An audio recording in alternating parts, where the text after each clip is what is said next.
కేసీఆర్ దత్తపుత్రుడు కిషన్ రెడ్డి దొంగపుత్రుడితో కలిసి ఆయన్ను కాపాడుతూ కల్వకుంట్ల కిషన్ రావులా మారిపోయాడు. కాళేశ్వరం అవినీతిలో 48 గంటల్లోనే జైల్లో పెడతామని చెప్పి ఇప్పుడు కాపలా కాస్తున్నారు. ఎంపీ అరవింద్ నిజామాబాద్ను స్మార్ట్ సిటీగా ఎందుకు మార్చలేదు?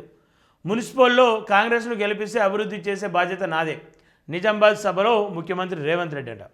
సరే, గతంలో ఏదైతే కాళేశ్వరం విషయం ఉన్నదో ఆ కాళేశ్వరం అంశంలో ఒకవేళ నిజంగానే సిబిఐకి అప్పచెప్తే మేము 48 గంటల్లో నిజ నిర్ధారణ చేసి సంబంధిత బాధితులను లేదంటే సంబంధిత నేరస్తులను అరెస్ట్ చేస్తామని చెప్పేసి గతంలో బీజేపీ చెప్పింది. ఇప్పుడు ఏదైతే ఫోన్ ట్యాపింగ్ అంశాన్ని మా కేంద్ర ప్రభుత్వానికి అప్పచెప్పండి, మేము చూసుకుంటామని చెప్పి చెప్తున్నటువంటి బండి సంజయ్ కావచ్చు, కిషన్ రెడ్డి, ధర్మపురి అరవింద్లు దీనికి సమాధానం చెప్పాలి. మరి కాళేశ్వరం విషయంలో గోప్యత ఎందుకు ఉంది?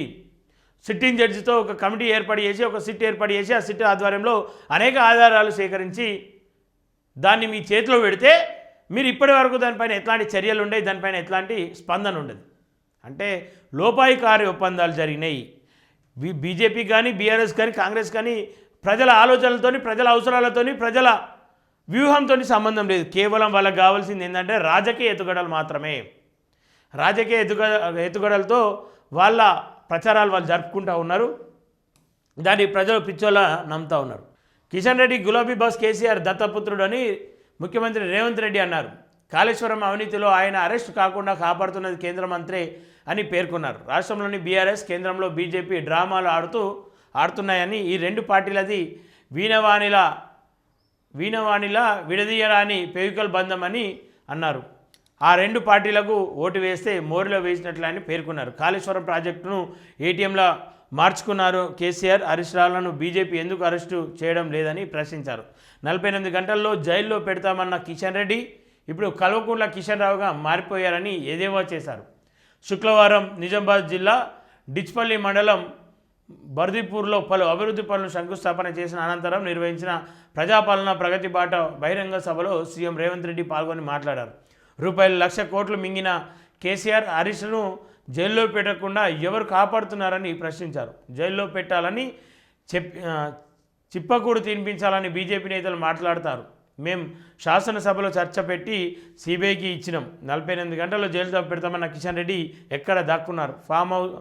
ఫార్ములా 1 రేస్లో కేసు పెట్టి ఢిల్లీ పంపిస్తే మోడీ ఆఫీస్లో ఫైళ్లు ములుగున పడ్డదని చెప్పేసి రెగ్యులర్గా అదే మాట్లాడుతూ ఉన్నాడు. CM Revanth Reddy cash petition విచారణ వాయిదా. సరే, ఏదేమైనప్పటికీ కిషన్ రెడ్డి కావచ్చు, బీజేపీ ఎంపీలు కూడా దీనికి సమాధానం చెప్పాలి.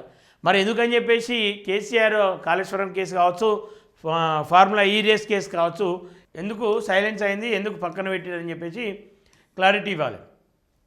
అడిగే బాధ్యత మీకు లేదా అని నిలదీశారు. కాంగ్రెస్కు కట్టిన ప్రాజెక్టులు ఎలా ఉన్నాయి, బీఆర్ఎస్ కట్టిన ప్రాజెక్టులు ఎలా ఉన్నాయని ప్రశ్నించారు.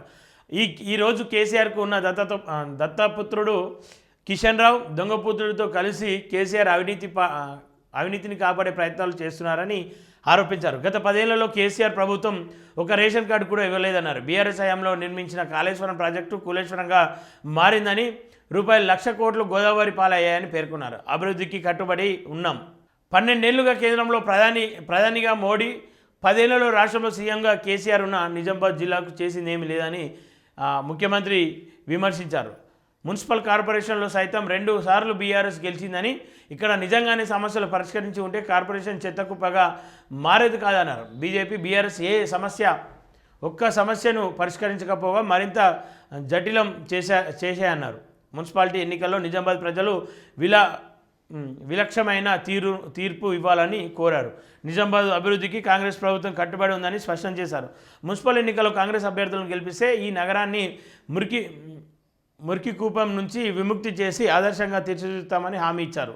నిజామాబాద్ కార్పొరేషన్ సహా 7 మున్సిపాలిటీల అభివృద్ధికి ఇప్పటికే ₹1,045 కోట్లు మంజూరు చేసినట్లు ప్రకటించారు. ఇప్పటికే రాష్ట్ర వ్యాప్తంగా మున్సిపాలిటీలకు 17,445 కోట్లు కేటాయించిన చాలా చోట్ల బీఆర్ఎస్ వాళ్ళే మున్సిపాలిటీలు అధికారంలో ఉండడంతో అభివృద్ధి జరగలేదన్నారు. బీజేపీ నేతలకు నిజంగా పరపతి ఉంటే నిజామాబాద్ను స్మార్ట్ సిటీగా ప్రకటించాలన్నారు. గంగా నర్మదా నది ప్రక్షాళన జరిగినట్లు హైదరాబాద్లో మాత్రం మూసి ప్రక్షాళన జరగొద్దా అని ప్రశ్నించారు. మోడీకి ఓటు వేస్తే ₹1 ఇవ్వలేదన్నారు. నిజామాబాద్కు పోరాటాల చరిత్ర ఉందని చెప్తా ఉన్నాడు. కేంద్రం నుంచి అరవింద్ తీసుకొచ్చింది ఏమిటి? రేవంత్ దీన్ అని పిలిచిన గర్వపడతా అని చెప్పేసి రేవంత్ అంటున్నాడు. గాడిదకు గడ్డేసి ఆవును పాలు పిండటం సాధ్యమా అని చెప్పి చెప్తా ఉన్నాడు. చూద్దాం మరి ఏమవుతుందో. CM Revanth Reddy quash petition విచారణ వాయిదా. సీఎం రేవంత్ రెడ్డికి హైకోర్టు చుక్కెదురైంది.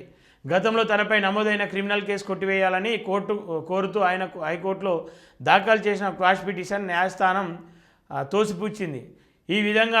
ఈ విధానాన్ని సంబంధించిన తదుపరి విచారణను కోర్టు ఈ నెల 21 తేదీకి వాయిదా వేసింది. ఎల్బీ స్టేడియానికి వచ్చి కేసీఆర్ లెక్క చూసుకోవచ్చు అని చెప్పి చెప్తా ఉన్నాడు. కాంగ్రెస్ అధికారంలోకి వచ్చాక అనేక పథకాలు విజయవంతంగా అమలు చేసినట్లు సీఎం రేవంత్ అన్నారు. మహిళలకు ఉచిత ప్రయాణానికి 9,000 కోట్లు భారాన్ని ప్రభుత్వం భరిస్తుందన్నారు. పేదలకు 200 యూనిట్ల ఉచిత విద్యుత్, 500కి గ్యాస్ సిలిండర్ వంటి హామీలను అమలు చేస్తున్నామన్నారు.